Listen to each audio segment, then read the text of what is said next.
everyone, welcome to yet another episode of Friday Nights with Warikoo. It's Friday night, the week's just ended. On Friday nights, we discuss questions that we would love to think about, ponder. Not questions that necessarily have a very clear answer, but questions that I pose in search of a debate, a conversation, reactions from you, because these are questions that I ask myself a lot. And this today is a question that I have faced a lot of times in my life, and I genuinely do not know the answer to this. I think I do, but I would love to share it with you. And the question is, why is it that the best of people only comes about in the worst of times? Why is it that the best of what we have to deliver only comes about in the worst possible times, when times are challenging, they're tough, and so on? I remember as an entrepreneur, it's such an up and down journey. On one day, you'll be feeling at the top of the mountain. The next day, you're feeling shitty about yourself. The next day, you've got this funding, and the next day, you're losing lots of money. The next day, you get this great hire. The next day, someone's leaving. It's this constant journey of up and down, both in terms of emotions, in terms of what you're achieving in business, and so on. But if I go back to the 10 years of being an entrepreneur, I can distinctly point out that the most progress was made when we were in the shittiest of positions. When things were super tight, when we didn't have enough money, when we didn't have enough people, when we didn't have enough opportunities, we didn't have enough resources, is when the best came out. And on the other hand, there were several times when we had so much. We had money, we had resources, we had office space, we had opportunities, we had so much, and we just almost gave it away. We almost made it sound like it was never going to end, like this abundance is going to be there forever, and that clearly is never the case, ever, not just professionally, but even personally. And yet, somehow, we can't make that mental shift.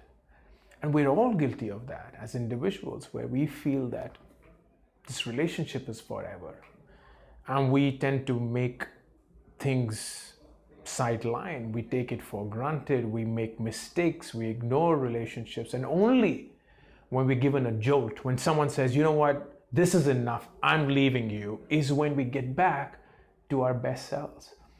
When we are in a job and we have it easy and there's nice happy money coming, we don't have to work as hard and so on, it's only when someone gives us the jolt and says, if you don't mend your ways, you're going to get fired, is when we get back and get our best selves.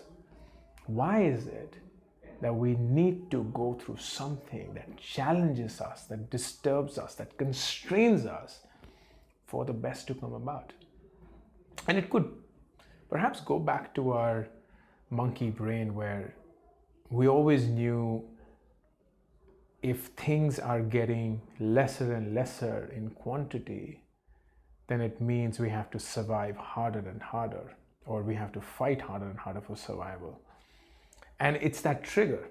It's almost like when we get things in abundance, when we have enough food, when we have enough air, when we have enough water, when we have enough privileges, we take them for granted and we're like, hey, there is no threat, there is no need for the body to burn excess energy, there's no need for us to change anything when it's going all well. Why should we? But it's only when things get super constrained is when we start reacting. But I find that individuals which have the capacity to always psychologically think of themselves as not having enough, of being paranoid of losing what they have, of being constantly under the pressure that something bad is perhaps right around the corner, are the ones who are always on their toes, who are always delivering, who are always working, who are always making things happen. And the question that I would ask everyone is, why is that the case?